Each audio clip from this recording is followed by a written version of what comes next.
என்ன ப்ரோ பார்த்துட்டு இருந்தீங்க?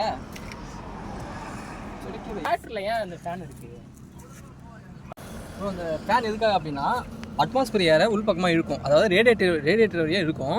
இது இந்த அட்மாஸ்பியர் ஏரை இருக்கிறதுனால என்ன ஆகும் அப்படின்னா வாட்டரை கூல் பண்ணும். எதுக்காக வாட்டரை கூல் பண்ணுது? வாட்டர் முதல்ல இந்த டிராக்டரில் எதுக்காக பயன்படுத்துகிறாங்கன்னா இன்ஜினோட ஹீட்டை குறைக்கிறாங்க. அப்படி இன்ஜினோட ஹீட்டை குறைக்கும் போது இந்த ரேடியேட்டருக்கு மேலே ஹாட் வாட்டர் இருக்கும், கீழே கோல்டு வாட்டர் கன்வெர்ட் ஆகிடுவாங்க.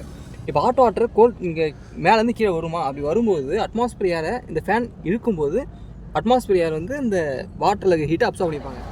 ஏதாவது மோட்டர் ஏதாவது மோட்டர் இல்லை ப்ரோ, அதாவது இன்ஜினில் இருக்க பவரை பயன்படுத்தி தான் இது ரொட்டேட் ஆகும். இன்ஜின் சுற்றி ஆகுமா? அப்படி இன்ஜின் ரொட்டேட் ஆகும்போது இந்த பெல்ட் மூலிமா பவர் ட்ரான்ஸ்ஃபர் பண்ணுவாங்க.